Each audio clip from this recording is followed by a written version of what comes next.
Hello, it's Dr. Darnise, and welcome back in. Yes, I am going to give you another installment in our Let's Study Black Religion series. And the reason that I'm doing that is as a way to archive our history, because y'all know what's going on in this good year 2025 with this particular presidential administration. And it's very important that we retain our history. And so, this series that I'm doing, this whole channel that I'm doing, really is a way to document our history so we will not be erased. But before I get to that, I want to say, I want to remind y'all that October is Hoodoo Heritage Month, right? Hoodoo Heritage Month. And so it is the month that we take to acknowledge and recognize the tradition of hoodoo, right? The African American practices, the ways in which African Americans made sense of our world, um, claimed some power in this world to heal ourselves, to heal others, to provide protection, whatever that may look like. Sometimes it's easy and smooth. Sometimes it's a little rough. But you know what? Our ancestors were very clever and they were very intelligent. They retained the intelligence from their African lineage to make a way in this world, in this so called new world. But even before I get to that, I want to share with y'all a book that I started reading. And it has, it is, I think, appropriate to talk about it in this on this channel at any time, but in particular during the October Hoodoo Heritage Month. And maybe you've heard of it, Blood at the Root by Ladarian Williams, Blood at the Root. And you may see, if you can see down there at the bottom, the book that he has open is a book of Veves from the Vodun tradition, right? Like if you're familiar at all with Vodun, then you see those are Veves there. So those are sigils of power, divinity. And so you can see it's a New York Times bestseller. So it's not that often where we get a book, kind of a fantasy magical tradition that is starring an African American young man, right? We don't normally have that. And I'm new to Ladarian Williams, but I hear that this is what he does. He tries to center Black boys who are coming to their own power and who have a future to look forward to. So I've just started it. Look at the beautiful sprayed edges. I've just started the book really, and I had to put it down because I had to read something else. I had to do it. And I think it's okay with this particular book because the story is of this young man who is discovering his powers, and he basically is emancipated from foster care, and he's trying to find his way in the world, find his identity, understand what these powers are that he has. He has them, but he hasn't had anybody to help him understand what they are. And so I'm just getting to the point where he's beginning to understand what they are and have some mentorship around that. So I felt like it was a good place to pause because I had to pick up this other book. So um, I'm just saying, I will get back to this book and then maybe do a full review of it. And so if I just read the opening prologue, Black boys like me don't have magic powers. At least that's what I believed growing up. I couldn't move things with my mind. I couldn't make the things that haunted me disappear in thin air or read people's minds. Hell, I couldn't even race against time to change things for the better. Well, until the night my magic manifested and when my entire world was turned upside down. So, and I think also not I think, I know what is also happening in this book is that when I say he's getting mentorship, he's going to go to, like a magical school basically, and they're going to help him understand his powers and his lineage and his ancestry and all of that good stuff. So also you probably can't see this in the pictures. Maybe you can. But hanging from these trees here is like Spanish moss.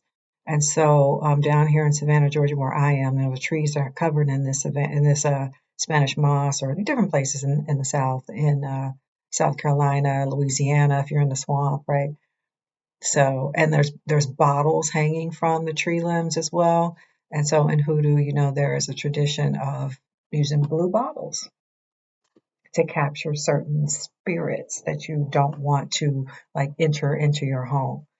So anyway, I just wanted to give you a little, you know, promote the book. And, if you haven't heard of it, maybe it's something you want to pick up, and just, acknowledge the fact that we don't have that many books that feature young Black men in fantasy or magic or, something positive. So you may want to pick it up or pass it on to the young men in your lives.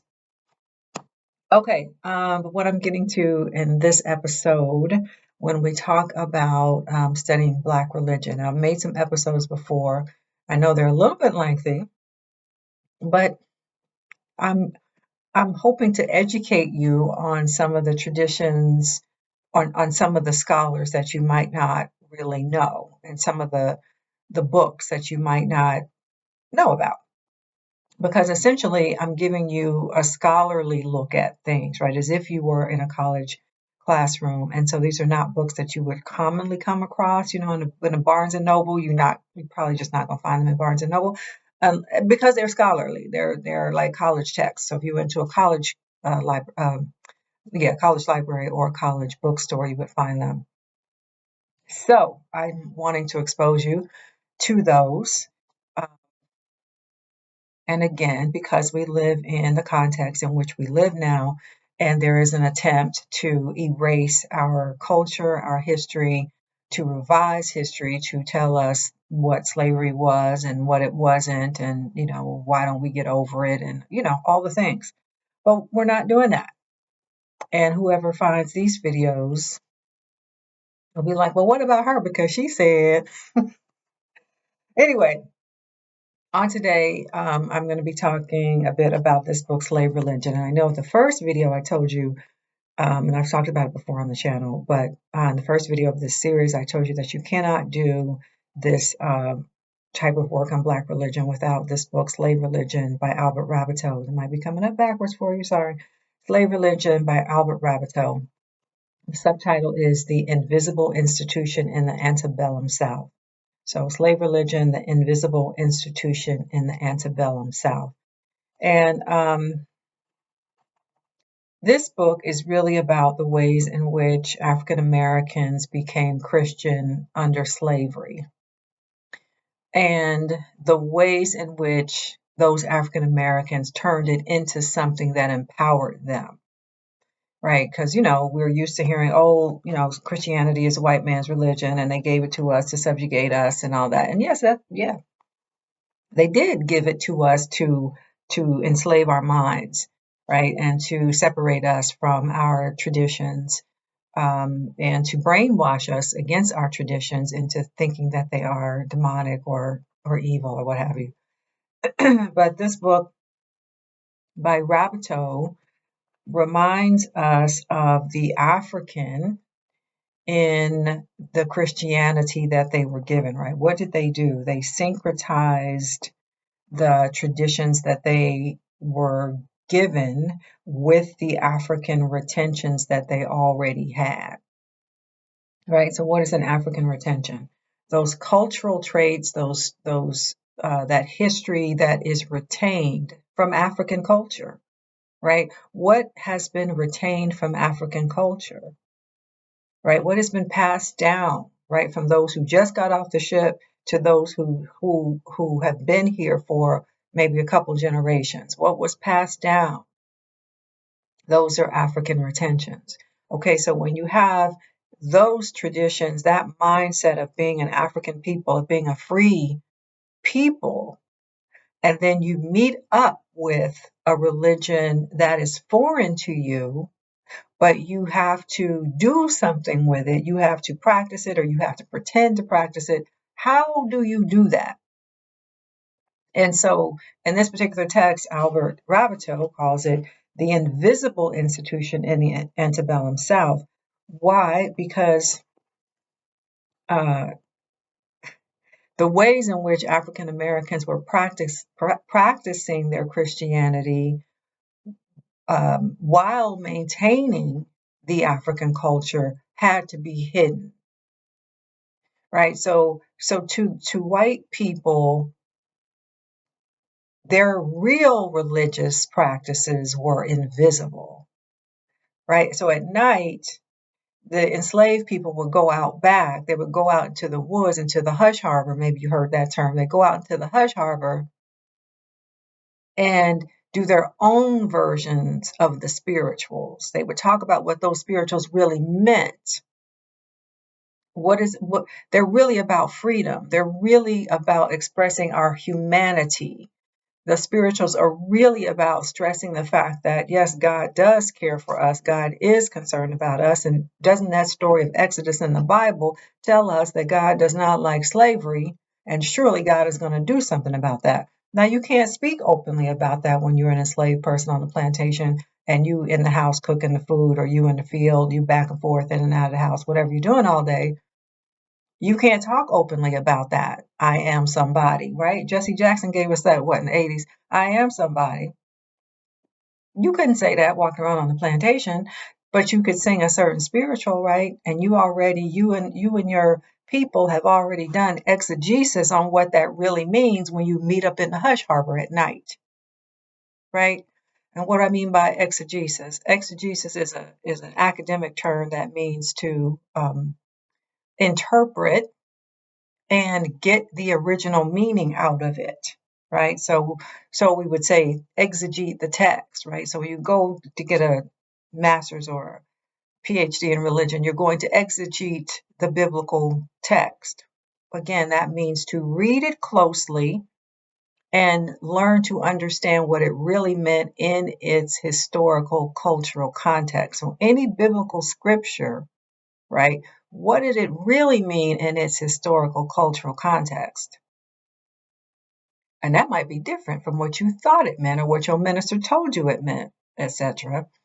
Most people will tell you, okay, what is the fruit that Adam and Eve ate in the garden? And most people will tell you an apple. But then when you exegete the text and you really look at it, it doesn't say apple, it just says fruit. And you may say, oh, I always thought it was an apple. Yeah, we thought it was an apple because the tradition became that but has told us that it was an apple. But the actual text says fruit.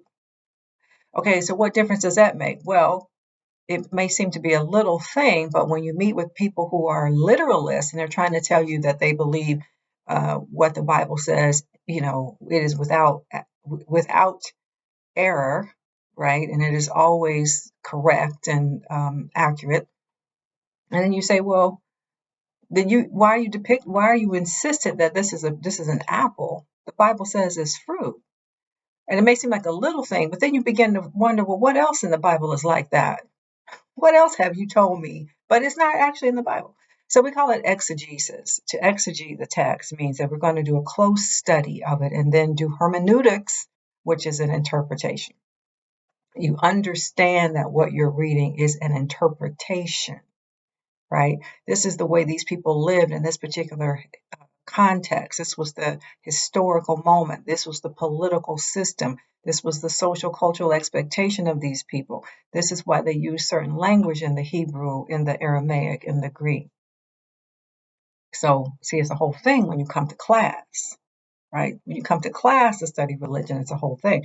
But back to my point of enslaved people understanding that when they were singing spirituals and creating them, remember they were creating these spirituals, right?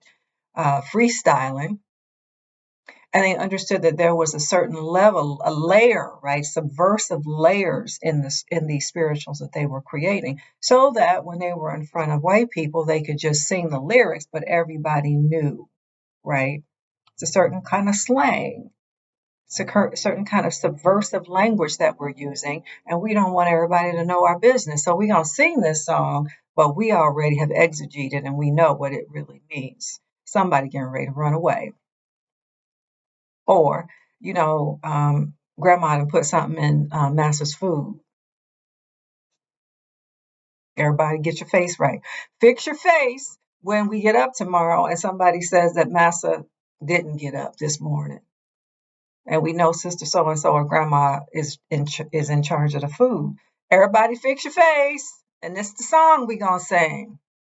hmm So this book, Slave Religion, is really about the ways in which African Americans were creating and empowering understanding of Christianity because they did this thing called syncretize. To syncretize means to mix together, right? So they mix together their understanding of themselves as a free African people with this religion that really is about liberation. Christianity is really about liberation, really. It's just that these people have told me that it's a religion that keeps me in bondage. Now, how do I know that this is a religion that's about liberation? Well, don't we start this book with these people?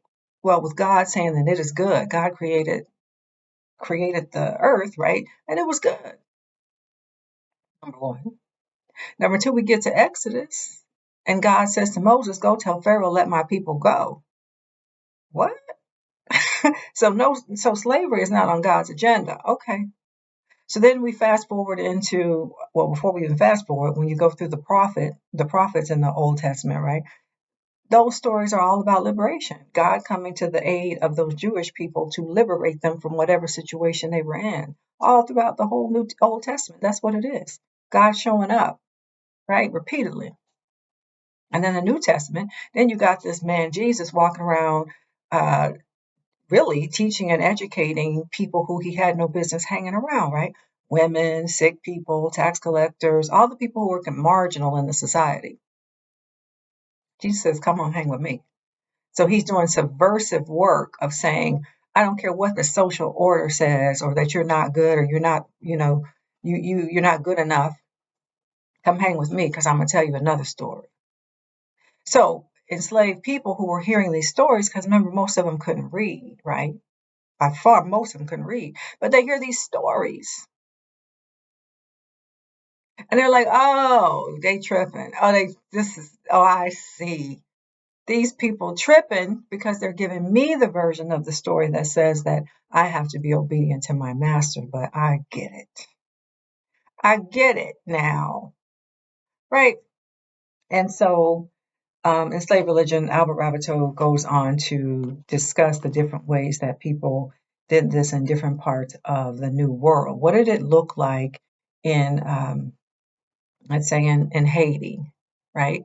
In Haiti, what is the syncretism? You have the French Catholics and the African people who were brought to Haiti, and that gets mixed together because those African people were practicing Vodou, right? Those people were practicing Vodou who went to Haiti, and at the time called Saint Domingue, and they mix it together with French Catholicism, and they created a whole other thing, a whole multi-layered way of practicing Vodou, right? Now they began to hide the Loa, right? The African gods, the Loa. They began to hide them within the framework of Catholicism.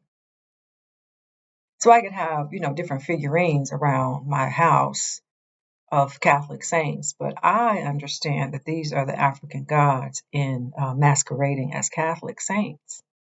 Hmm. We could look again at someplace like Cuba, right? So who brought the Africans to Cuba? The Spanish Catholics, right? The Spanish Catholics brought Africans to Cuba. So then what do you get? Oh, now I have a mixture of Africans and Spanish Catholicism. And what do they create in Cuba? They create something called Santeria, right? Lucumi, right? It's the mixture, it's the syncretization, it's the mixing together of the African and the European Catholicism. Same thing in Brazil. Who brought the African people to Brazil?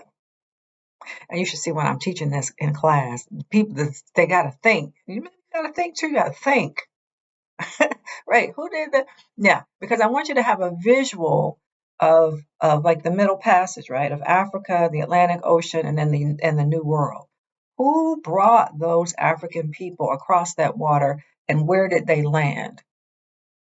And what is the difference it makes in terms of where they land, right? It changes things a little bit. So it's the Portuguese who brought the Africans to Brazil, right? The Portuguese picked up the Africans, they brought them to Brazil. What is that mixture? Is now it's Portuguese Catholicism and African religion. And what does that look like? Well, it looks like something called Afro-Brazilian religions. And there's so many African Brazilian religions that we can't even really say what they all are, but we typically just say candomblé, right, is one. Candomblé or Umbanda is another Afro-Brazilian religion. There's so many Africans brought to Brazil. Brazil got the most Africans out of the whole New World because the slavery system was so brutal in Brazil, harvesting that sugar cane. Because right off the bat, the whole world was addicted to sugar, just like we are now, right? Needed molasses for rum, needed sugar all over the world. Everybody was addicted to sugar. And so the process of harvesting sugarcane was so extreme that people would die essentially at that labor. And so the Portuguese would just go back to Africa and get more until that was outlawed. But the point being is that we had syncretism, the mixing together of European Catholicism in that case with the African landing in a new world, right? And then you add the indigenous cultures of each of those places, right? I didn't say that, but you get the indigenous cultures of people who were already in Brazil, already in Haiti, already in Cuba. So that plays into it as well in terms of what is a syncretized thing. Okay, now we get to the United States, and there's something different in the mix in the United States, because who brought the African people to the United States? Obviously, the language we speak is the English, right? The British were not Catholic at that time. The British were Protestant. And that meant you didn't have the same way of hiding your African gods in the pomp and circumstance that Catholicism affords. Right? Catholicism has all kinds of ways in which they worship, and they've got statues, and they've got beads, and they've got incense, and they've got candles, and they got a host of ways to hide the African deities. You don't have that with Protestants. You got a bare cross. You don't even have Jesus hanging on the cross, right? It's not a crucifix. It's just a bare cross. And you go into a Protestant church and you don't have statues. You don't have the figurines. You don't have as many ways to hide your religion, your African religion, your African identity. So what are you going to do when you are in this situation in the American South and you can't really hide your gods? Right? So the second chapter of this book, Slave Religion, is called Death of the Gods.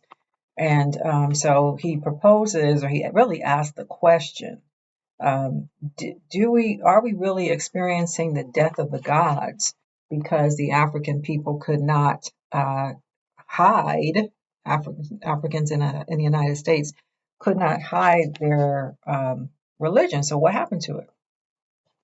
You just go underground deeper. You just hide it deeper. You don't give it up. We can't. It's who we are culturally, right? It's in everything that we do, in the way that we speak, in the way that we speak English. It's who we are. You can't purge it from yourself if you wanted to. So the Black people in the United States, they just went deeper with it. And they created a thing called Hoodoo, for one. They created Hoodoo, again, as a means by which to control their environment for protection, for health, for handling certain circumstances. When they came to the United States, they had to learn the plants in the New World, right? They had some interaction with Native people to help them understand what are the plants here, because Hoodoo is based upon root work, right? So you got to know what these roots are about. What does what? What corresponds with what action? And so this is, let me just read you this right here at the beginning of this chapter, Death of the African Gods. I had always been told from the time I was a small child that I was a Negro of African stock, that it was no disgrace to be a Negro, and had it not been for the white folks who brought us over here from Africa as slaves, we would never have been here and would have been much better off. That comes from a former slave. So what she's referring to is like she's been taught that she comes from somewhere, right? She comes from Africa. She had an identity. She had a culture. She had a spirituality. She had a something. And that makes a huge difference in your psyche and in your spirit when you know that you come from something, when you know you have an ancestral line, as opposed to, well, I guess I just always have been a slave. Mm-mm. So anyway, that is slave religion, and why I think it's so important that you read, and then why you cannot talk about African American religion without this book, because this gives a lot of history, even though it's condensed. It's not really that large of a book. It's well done. Um, as a history book of that captures a lot of the practices that went on the plantation, and like I said, like what groups of African ended up in what parts in the New World. It still is a classic text for all of that, even though it came out in like the late 70s. But the history is the history. So of course we have newer books and that have gone more, we can always elucidate and learn more of the history that we didn't know before, but essentially we know what we're talking about here. And what else? Real quick, I'm going to mention this because we're already at 26 minutes in. Okay. Let me know when you're in the long haul. I always say at the end, if you stay with me, put long haul in the comments. And then I'm just going to say too, this book, Tribal Talk by Will Coleman, he is my mentor to this day. Tribal Talk, Black Theology, Hermeneutics, and African American Ways of Telling the Story. Remember I said that word hermeneutic, it means to interpret. This is why you need Greek when you go and do the academic study of religion. You need the Hebrew and you need the Greek. But particularly you need the Greek because so much of our language is based on Greek. And so, I probably have said before, but it was one of the hardest things I ever studied in my whole entire life. But studying Greek in my doctoral program gave me the blues.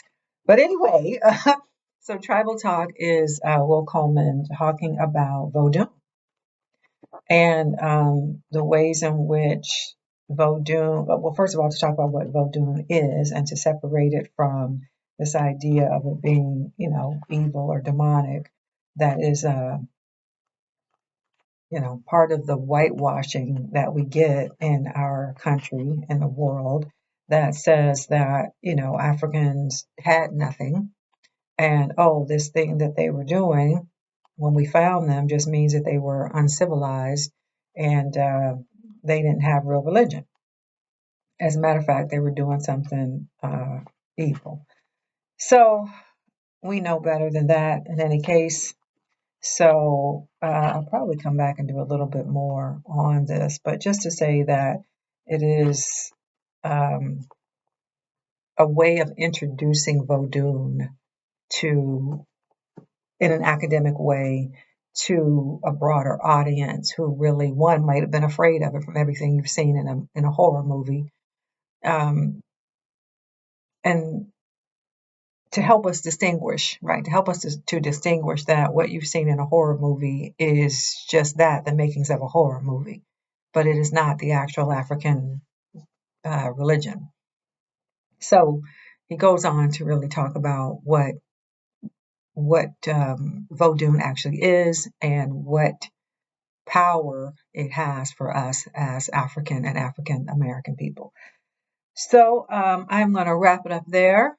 And leave me some comments. Let me know about what you think about these teachings. I guess they're going anywhere from 20 to 30 minutes for me to give you, a good bit for you to puzzle on and think on and, play it over again, I guess, a few times because some of the words I use, you're like, what is this word again? We talked about exegesis. We talked about hermeneutics. Greek. I'm telling you. You know what? I lost my the New Testament that I used in that book. So we're studying biblical Greek, and so of course I had a Greek New Testament to bring to class and to study with and to do all my work in. And I feel like there's blood, sweat, and tears in that book. And then I lost it, and I lost it. I didn't like lose it. It's a whole story about. I don't have it anymore. Let's just say I don't. And so I said, well, I need another Greek New Testament, right? I need to be able to read it in the Greek. That's what scholars do. So people on the internet talking about, I did my research, I did this, I looked at that. When you're talking about real scholarship, no, real scholarship is not I watched some videos on YouTube or I heard some people talk. No, real academic scholarship is much deeper. Okay. Anyway, so I had to get a new New Testament, Greek New Testament. But it don't have my notes in it. It don't have any of the stuff I had in the margins, none of my tears. So I have it, but I barely pick it up, even though I should. I do with my mentor. We do on class every Monday night, and sometimes we go through the Greek. We do Greek, Latin, Hebrew, and then adding on French, Spanish, German, even Haitian Creole. But listening to him read the Greek is helping me get my Greek back, right? Just because of listening to it again and reading it with them again. Not to say I'm fluent in these things. I'm not trying to say I'm fluent in these things, but there's a certain any language that you may have studied, if you don't use it, you lose it. Your brain just dumps it out because you have to focus on the things that you need on a daily basis. So if we don't use languages, we will definitely lose them and get really rusty. So at this point, I just try the best I can. But as I said, the New Testament that I have, the New Testament that I have in the Greek, it doesn't have any of my notes. And so I tell you. All right. As I said, I'm going to wrap it up there and leave me some comments. Let me know what you're thinking about these videos, these lessons. And all right. Bye for now.